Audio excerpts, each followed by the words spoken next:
ক্যানভাসের আর্ট হুবহু পাথরের উপর কি আঁকা যায়? এই ব্যাপারে আমি নিজেকে নিশ্চিত করতে আজ আমি এই পাথরের মধ্যে আমার কাজটাকে রিক্রিয়েট করলাম। তো প্রথমেই আমি পাথরের উপর একটা ব্যাকগ্রাউন্ড কালার অ্যাপ্লাই করে নিচ্ছি। যেহেতু পাথরের উপর রং শুকাতে অনেকটা সময় লাগে, তাই আমাকে কাজের মধ্যে অনেকবার ব্রেক নিয়ে তারপর কাজটা কমপ্লিট করতে হয়েছে। তো আমি প্রথমে ব্যাকগ্রাউন্ড অ্যাপ্লাই করার পর আমি এখানে ব্লার কিছু কালার অ্যাপ্লাই করব। এখানে ব্লারি একটা সিন বোঝানোর জন্য আমি প্রথম যে কালারটাকে অ্যাপ্লাই করেছিলাম, মানে হলুদ আর নীলের কম্বিনেশন, সেই কালারটাকে আরেকটু হালকা করে তারপর আমি এখানে অ্যাপ্লাই করেছি।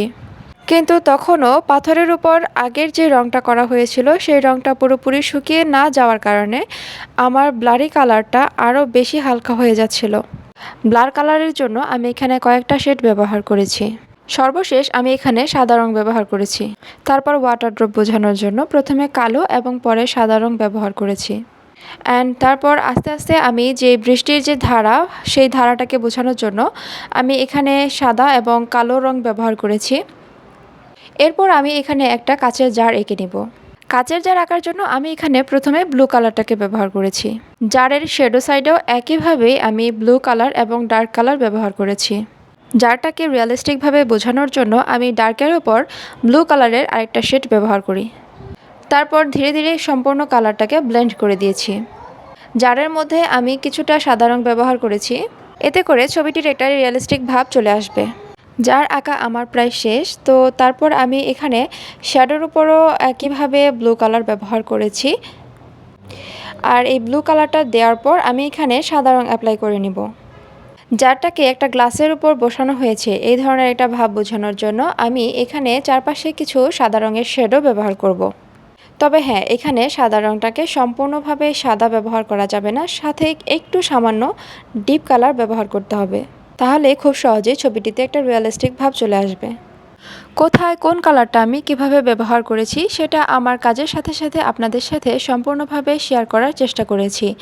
তারপরে যদি আপনাদের মনে কোনো প্রশ্ন থাকে সেটা আমাকে অবশ্যই কমেন্ট বক্সে জানাতে পারেন। আরেকটা গুরুত্বপূর্ণ বিষয় হলো, ছবি আঁকার ক্ষেত্রে আপনারা সবসময় কালার কম্বিনেশনের ব্যাপারের দিকে অবশ্যই মনোযোগ রাখবেন। কালার কম্বিনেশনে আপনি যত বেশি গুরুত্ব দেবেন, আপনার ছবিটা তত বেশি সুন্দর এবং রিয়েলিস্টিক হয়ে উঠবে। যেহেতু আমার এই ছবিটিতে ব্যাকগ্রাউন্ড হচ্ছে ডিপ কালার, তাই ফুল আঁকার সময় আমি আগে সাদা রঙের কোড ব্যবহার করে নিব। সাদা রঙের কোড ব্যবহার করে তারপর আমি এটার উপরে কী রঙের ফুল দিব সেটা অ্যাপ্লাই করে নেব। ফুল আঁকার ক্ষেত্রে আমি খুব একটা পারদর্শী নই। অনেক সময় দেখা যায় আমি আঁকার চেষ্টা করেছি এক ধরনের ফুল, কিন্তু সেটা হয়ে গিয়েছে অন্য আরেকটা ফুল। তাই আমি যখন যেমন খুশি তেমনভাবেই আমার ফুলগুলো আঁকার চেষ্টা করি।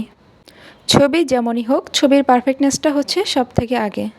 আমি এমনও দেখেছি অনেক এলোমেলো ভিডিও ভাইরাল হয়ে যায়, তবে সেই ভিডিওগুলোর মধ্যে ভিডিও কোয়ালিটি অনেক ভালো থাকে। তাই চেষ্টা করবেন কন্টেন্টগুলো যেন কোয়ালিটিফুল থাকে। আপনাদের সাথে আমি আরও একটা বিষয় শেয়ার করি। আমি এই কাজটা যখন আমার ক্যানভাসে করেছিলাম তখন আমার সময় লেগেছিল প্রায় 5.5 ঘন্টার মতো। তবে পাথরের মধ্যে যখন আমি এই কাজটা করতে গিয়েছি তখন আমার এর থেকেও বেশি সময় লেগেছে। তো যাই হোক, আপনাদের সাথে কথা বলতে বলতে আমার কাজ প্রায় শেষের দিকে। আপনাদের কাছে আমার পাথরের কাজটি বেশি ভালো লেগেছে নাকি ক্যানভাসের কাজটি বেশি ভালো লেগেছে, অবশ্যই সেটা কমেন্ট বক্সে জানাবেন। আজ এই পর্যন্তই। ধন্যবাদ সবাইকে। টাটা।